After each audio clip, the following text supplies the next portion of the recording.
En el nombre del Padre, y del Hijo, y del Espíritu Santo. Amén. Señor, abre mis labios. Y cantará mi boca tu alabanza. Señor, te confieso todos mis pecados, mis flaquezas y mis fallas, mis muchísimas fallas. Vive con confianza. Dios ha perdonado todos tus pecados, tus flaquezas y tus fallas. Señor, te confieso todos mis pecados, mis flaquezas y mis fallas, y muchísimas fallas. Vive con confianza. Dios ha perdonado todos tus pecados, tus flaquezas y tus fallas. Gloria al Padre, y al Hijo, y al Espíritu Santo, como era al principio, es ahora y será siempre, por los siglos de los siglos. Amén. Y escuchamos la lectura del Evangelio según San Marcos, capítulo 11, versículos 1 al 11. Dice así. Cuando se aproximaban a Jerusalén, estando ya al pie del monte de los Olivos, cerca de Jafé y de Betania, Jesús envió a 2 de sus discípulos, diciéndoles: vayan al pueblo que está enfrente, y al entrar encontrarán un asno atado, que nadie ha montado todavía. Desátenlo y tráiganlo. Y si alguien les pregunta qué están haciendo, respondan: el Señor lo necesita y lo va a devolver enseguida. Ellos fueron y encontraron un asno atado cerca de una puerta en la calle y lo desataron. Algunos de los que estaban allí les preguntaron: ¿qué hacen? ¿Por qué desatan ese asno? Ellos respondieron como Jesús les había dicho y nadie los molestó. Entonces le llevaron el asno, pusieron sus mantos sobre él y Jesús se montó. Muchos extendían sus mantos sobre el camino, otros lo cubrían con ramas que cortaban en el campo. Los que iban delante y los que seguían a Jesús gritaban: Hosana, bendito el que viene en nombre del Señor. Bendito sea el reino que ya viene, el reino de nuestro padre David. Hosana en las alturas. Jesús llegó a Jerusalén y fue al templo. Y después de observarlo todo, como ya era tarde, salió con los 12 hacia Betania. Ahí termina, ¿verdad? Ahí está. Palabra de Dios. Te alabamos, Señor.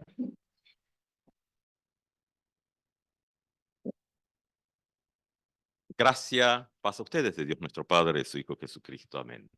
Bueno, dando inicio esta semana, en este interiorizarnos, meternos dentro de la Semana Santa, este año con la lectura del Evangelio según San Marcos. Bueno, uno puede mirar el leccionario y van a ver que ahí puede aparecer la opción del Domingo de la Pasión y hay un larguísimo texto, o este otro que es el más clásico, el de Domingo de Palmas, Domingo de Ramos, de la entrada de Jesús en la Ciudad Santa.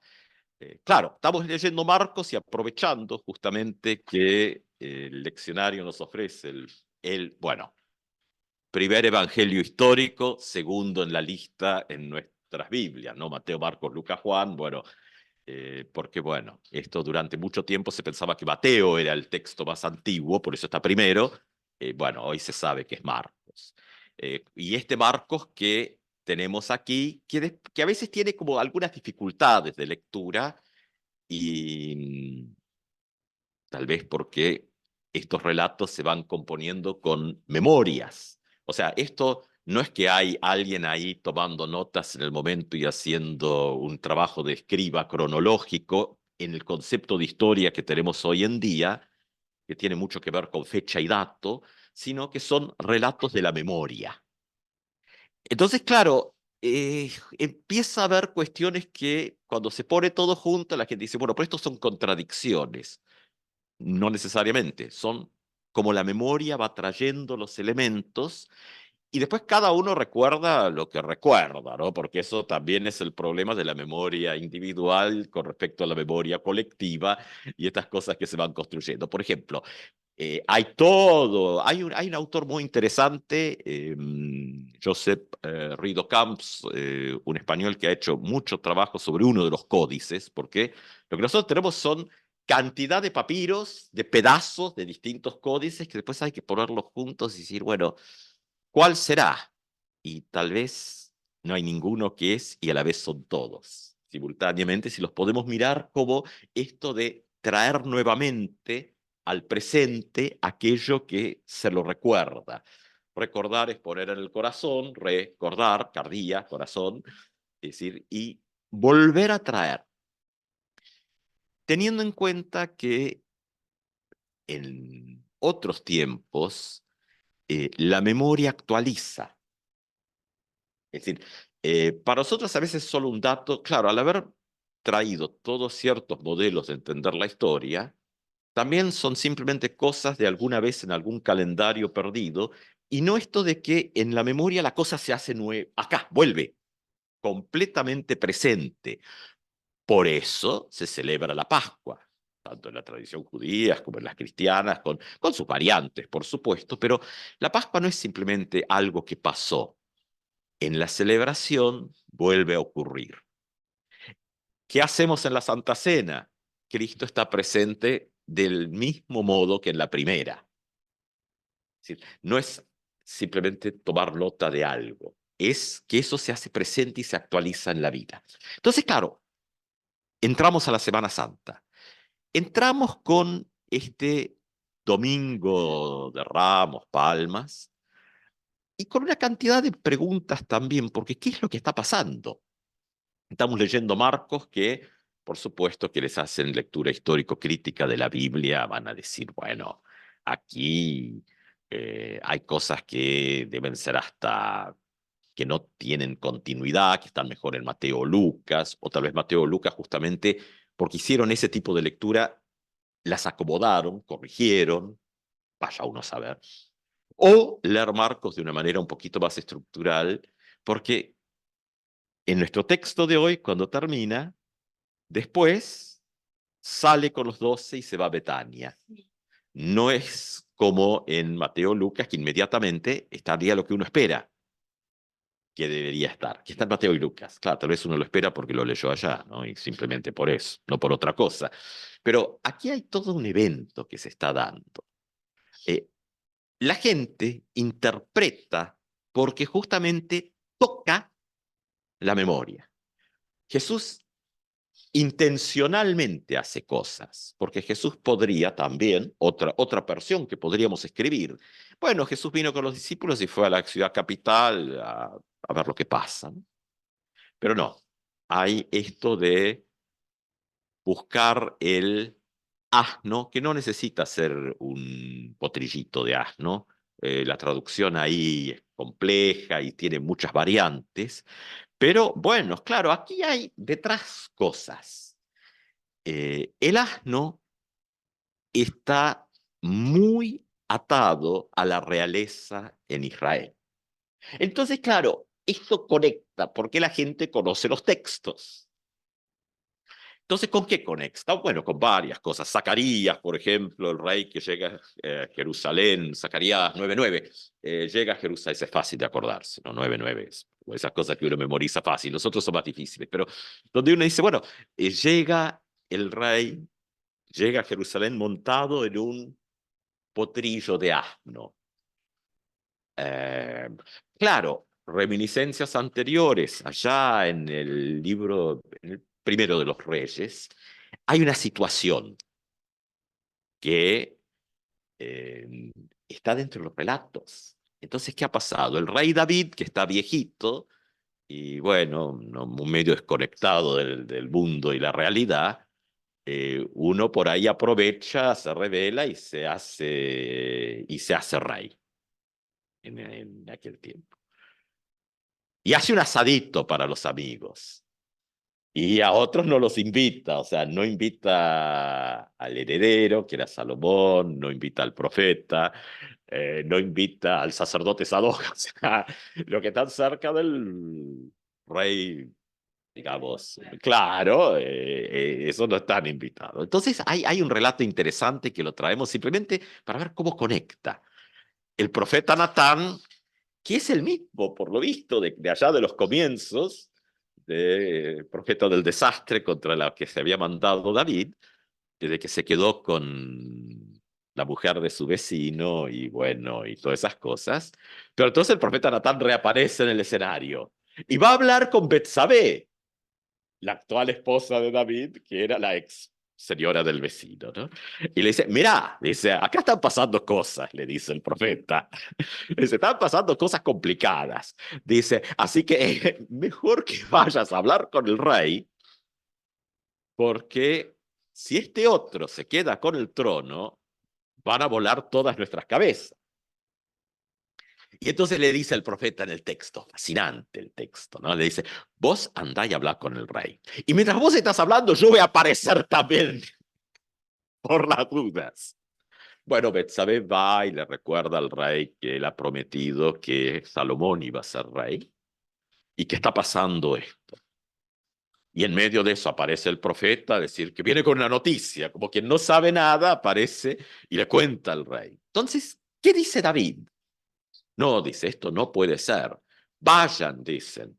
Vaya, busca al sacerdote Sadoc, busca a la gente, busquen a Salomón, el heredero, traigan mi asno, la cabalgadura real del rey, su asno, siéntenlo arriba, dice, es el transporte real, es el carruaje, el transporte real, siéntenlo, llévenlo al lugar del ungimiento, lo ungen y lo proclaman rey de Israel. Por lo tanto, lo que está pasando en nuestro texto no es inocente hoy. Cuando Jesús dice, vayan, busquen, y es lo mismo, es el asno que no ha sido montado antes, como que es toda una cuestión de simbolismos en el texto, muy profundos, y que tocan a la gente. Ahora, claro, uno podría esperar que Jesús llegue al templo y haga algo más. Pero en Marcos dice, después de haberlo mirado todo, se retira a Betania. Aquí, para los que les gusta la parte más histórica de los textos, hay una cantidad de elementos que dice, bueno, faltan cosas, no están.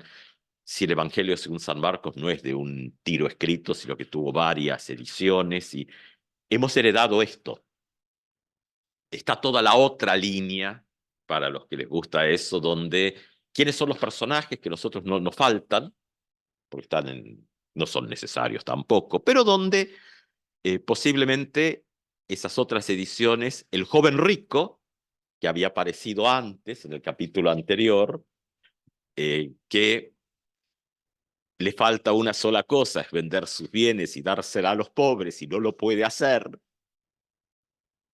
Hay toda otra línea de textos no canónicos, que en realidad ese joven rico es Marcos. Es el chico de la sábana al final, que es el único resabio que queda de eso, que era el hermano de María Magdalena, y que ese relato de María, Marta y Lázaro, Juanino, muy posterior, en realidad es este relato. Marcos, hay otro paralelo donde el joven rico muere y Jesús lo resucita. No lo tenemos en la Biblia. Pero Juan, en sus memorias, lo levanta con otros personajes. Y que entonces posiblemente ese relato de Lázaro es el de Marcos, que tiene una conversión luego de resucitar, y es es el muchachito que huye cuando Jesús es prendido en el Getsemaní, que es lo único que ha quedado de todo ese.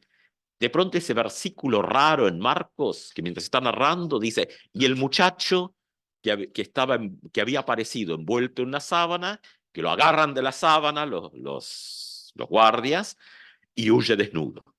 Lo único que quedó. Pero bueno, todos estos relatos entonces están apelando a cuestiones de la memoria de la gente.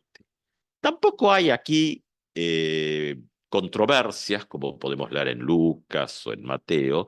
La entrada de Jesús tiene que ver con un reconocimiento real. Hosana, bendito el que viene en el nombre del Señor. Y la referencia a lo davídico. Esto es fuertemente algo que tenemos en Marcos. No pone en compromiso el secreto de lo que es mesiánico, pero sí trae la realeza davídica. Después sí, pues Jesús va a volver al día siguiente y sobre esta estructura está montada la Semana Santa. Solo que claro, lo que nosotros leemos ahora en domingo, lo siguiente ocurriría en lunes, que es la expulsión de los vendedores del templo.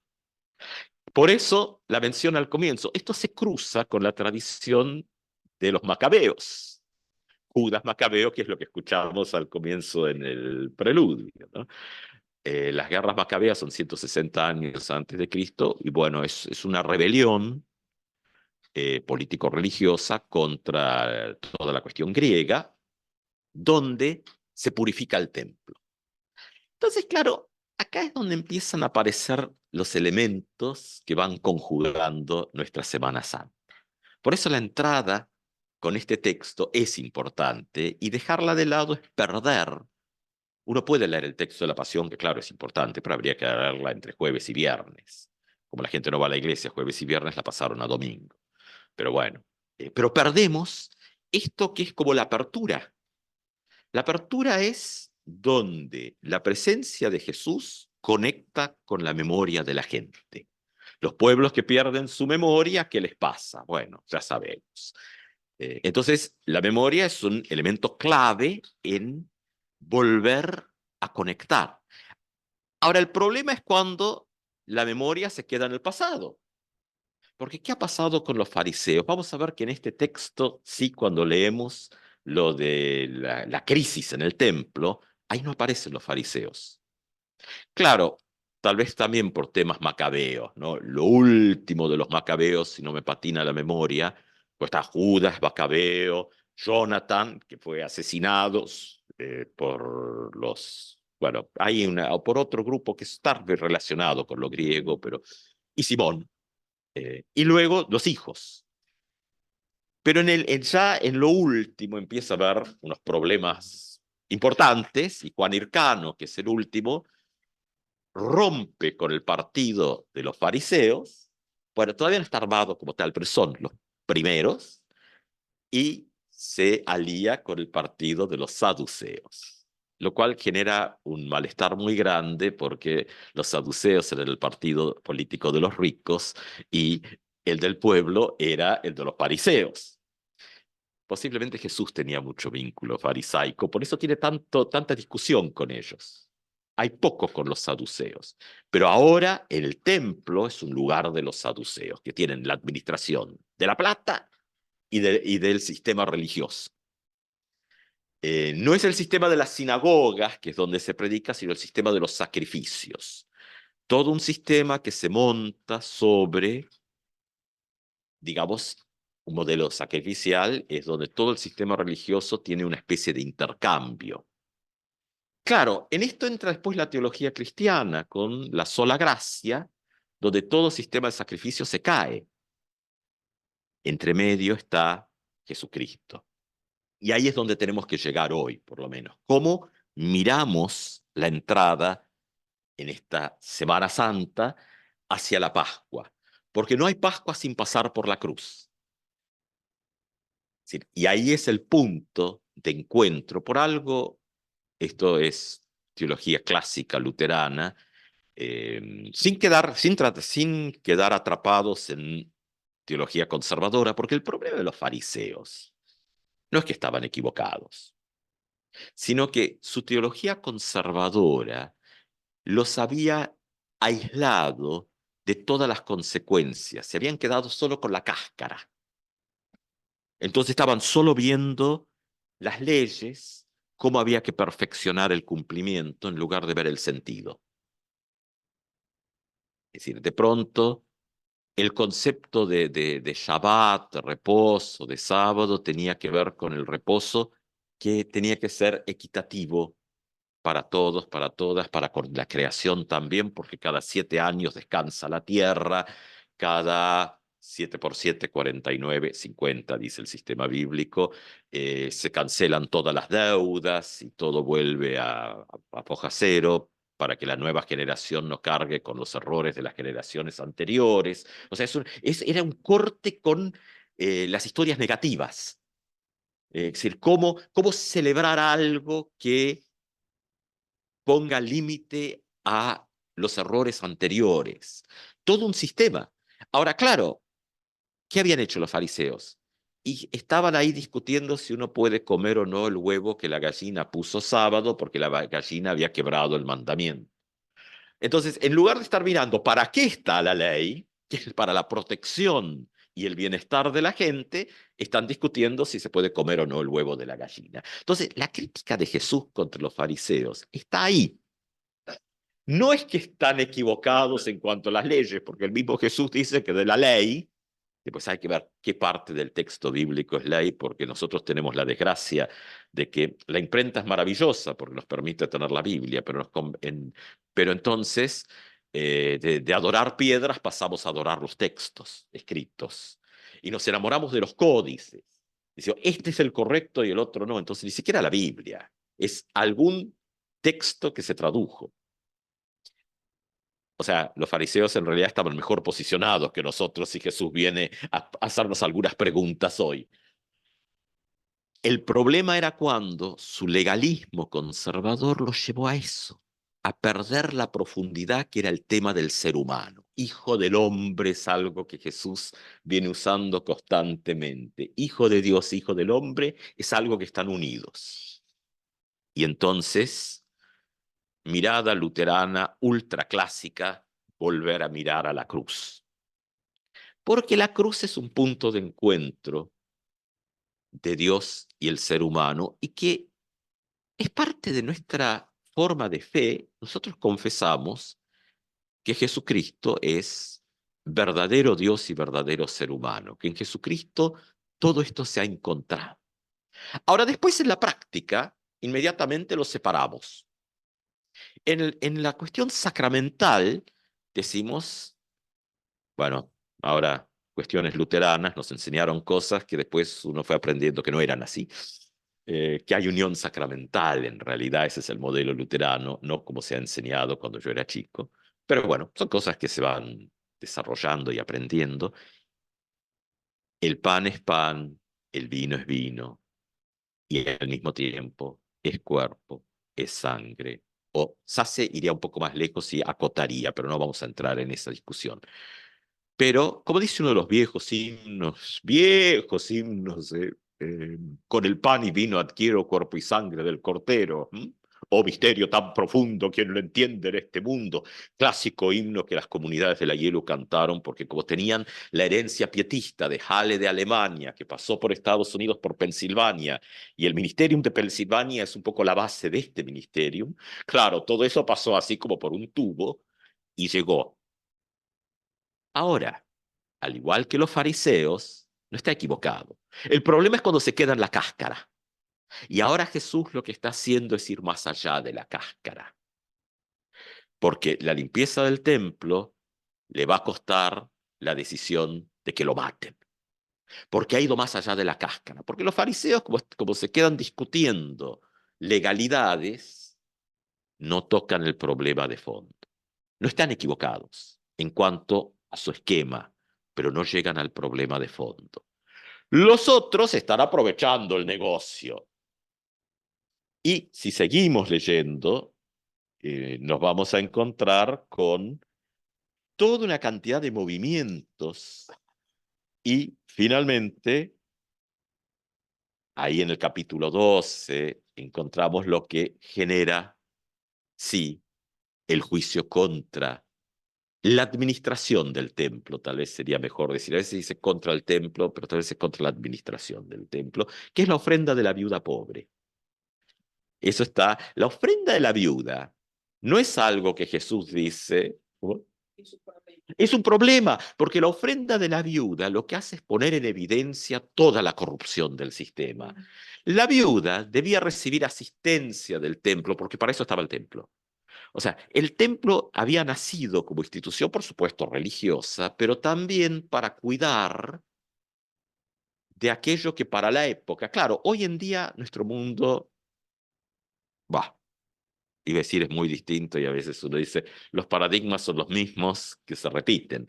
Pero como las mujeres no tenían condición de persona social, no quisiera no tener condición de persona, eso es falso decirlo, pero de persona social. Es decir, se consideraba que las mujeres no podían ejercer, tener bienes y ejercer comercio y todas esas cosas. Ojo que en nuestras constituciones hace relativamente poco que esto está. Cuando dice, no, no, claro, eso era ya 2000 años. Bueno, ¿cuándo empezaron a votar las mujeres?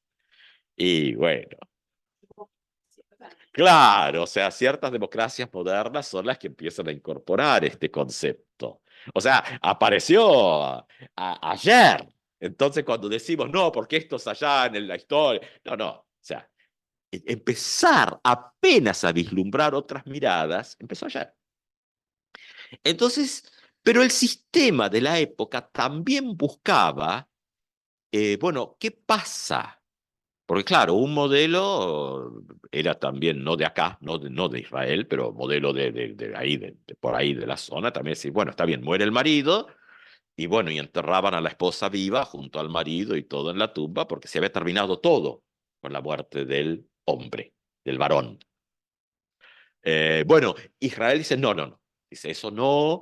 Dice, tenemos que ver qué hacer. Entonces aparece este sistema que las propiedades de las viudas, si no había familiar que se ocupara, ¿se acuerdan que había que, si no tenía un hijo varón, el hermano del marido tenía que casarse también con la viuda y darle un hijo que era descendiente del hermano fallecido? Uno dice, qué cosa más rara, pero eran formas de salir a resolver un problema. Y cuando no había nada de esto, aparece el templo que se ocupaba de administrar sus bienes. Entonces, la viuda que tira lo único que le queda para vivir, dice Jesús, lo que hay, no es, oh, qué bien, no es una cuestión moral y del mérito de la viuda, no. Es que el templo debería estar ayudando a la viuda, porque estaba para eso, porque se habían comido las propiedades de la viuda, esta manga de desorejados. Se habían morfado la caja de jubilación. No, eso no había. Más o menos lo mismo, ¿no? Claro, eso es lo que había pasado.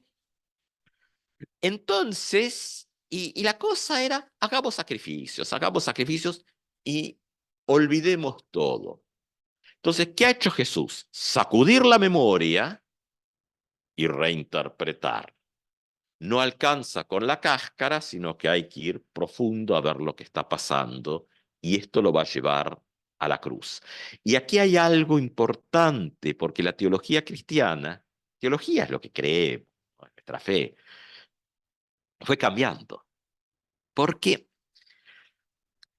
el problema finalmente es quién le paga el sueldo a los sacerdotes, pastores, rabinos o lo que fuere. ¿Quién le paga el sueldo? El problema es cuando el Estado lo paga. Eh, con cierta picardía, es picardía en el buen sentido, Francisco viene insistiendo en renunciar a los aportes estatales. Y si van a la página de la Iglesia Católica, van a ver todo el programa FE, que es un programa de aporte de miembros para sostener la Iglesia. Y la Iglesia Luterana en Noruega hace unos años dejó de ser estatal. Y entonces desde ciertas miradas de por aquí la gente decía, qué bien que se sacaron la iglesia encima. Y la iglesia de Noruega decía, qué bien que nos sacamos al Estado de encima. Claro, porque claro, el problema es cuando el César paga el sueldo, impone también la prédica. Eh, Ahí es donde uno tiene que decir, bueno, la tradición luterana siempre trató de mantener distinguidos los ámbitos del Estado y de la Iglesia. El problema es que al tratar de distinguirlos, también se quedó en las cáscaras y dijo, bueno, son tan separados los asuntos que la Iglesia no dice nada con respecto al Estado. Y entonces terminó, bueno, ya sabemos lo que pasó en los años 30 por no tener una visión integrada de un solo Cristo, porque ahí es donde volvemos, y esto se está haciendo muy largo, pero bueno, es nuestra entrada a la Semana Santa, que va a la cruz y a la resurrección, pero va a la cruz, porque en la cruz, y aquí es donde la teología paga fue cambiando, y convirtió la cruz en un hecho de la piedad personal y de la espiritualidad, y no la cruz como algo que es la consecuencia de haber puesto sobre la mesa la corrupción del sistema de la administración del templo, que era mucho más que eso que estaba pasando ahí, de ponerlo a la vista, y la consecuencia de haber removido toda una memoria y haberla conectado con la esperanza mesiánica vieja de Israel, ¿no? Tanto de los textos históricos, como los libros de los reyes, el rey David, que dice la gente interpretó bien lo que vio, cuando dice, a ver, bendito sea el reino, muy bien traducido ahí, el reino que ya viene, el reino de nuestro padre David, hosana en las alturas. Que después Jesús se va a despegar un poco de esto, también. Pero la interpretación es correcta. Leyeron ese signo símbolo y lo interpretaron. Y se conecta con que esto tiene que ver con que la administración del sistema, y ahora uno puede mirar a Lutero con sus ámbitos, ¿no? Y uno podría decir los tres ámbitos de Lutero, la política, la economía y la iglesia. Uno dice, bueno, en el templo acá están todos mezclados y todos mal. Bueno, Lutero de algún lado también sacó su modelo, ¿no? Posiblemente de leer estos textos. Y esto es lo que lleva a Jesús a la cruz. Claro, en la cruz lo que pasa es que justamente muere Cristo, verdadero ser humano y verdadero Dios simultáneamente. Y ahí está la clave para el cristianismo, para volver a leer todo desde ahí, con la resurrección. Y poder leer que la memoria es clave,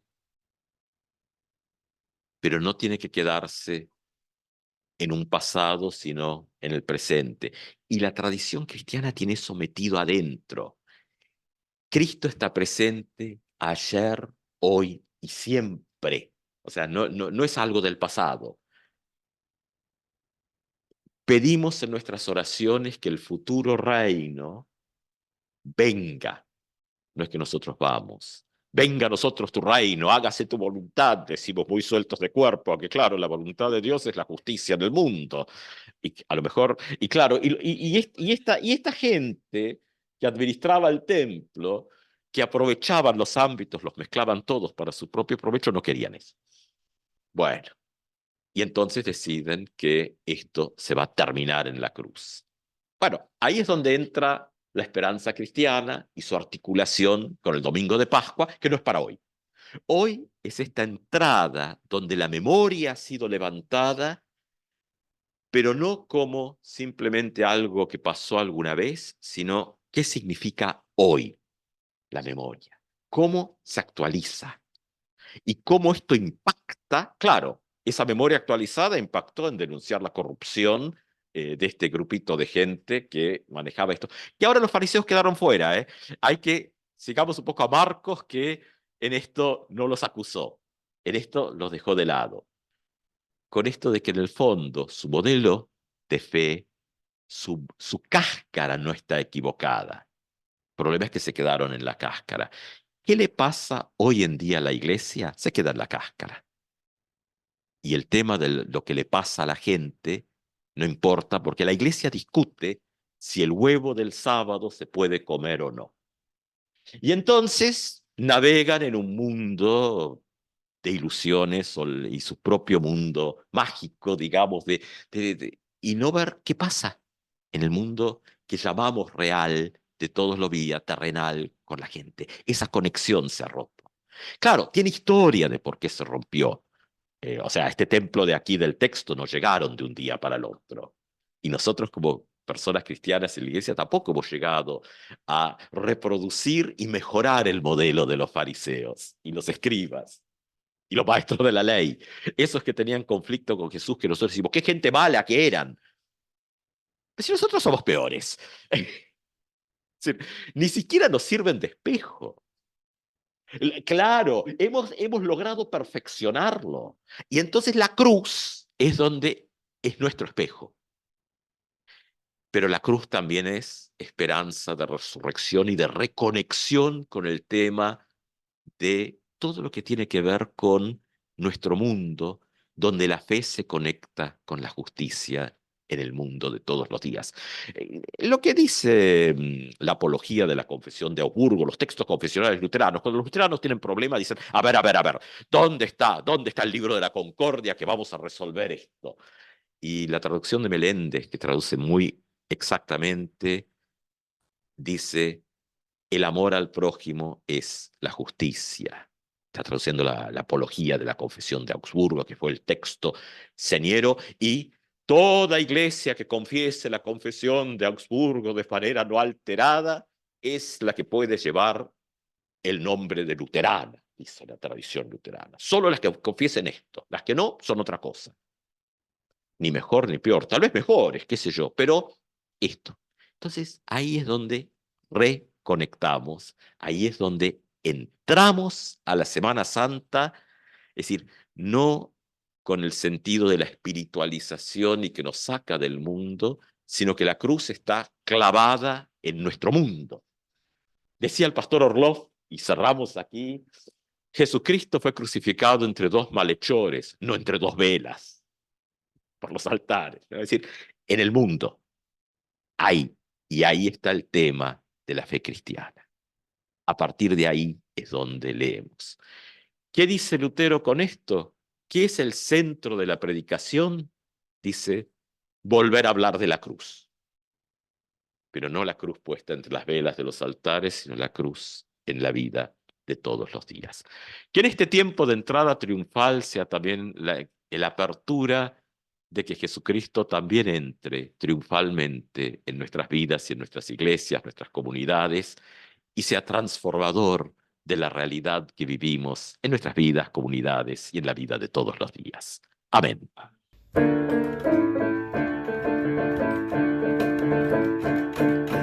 El cielo canta alegría, aleluya,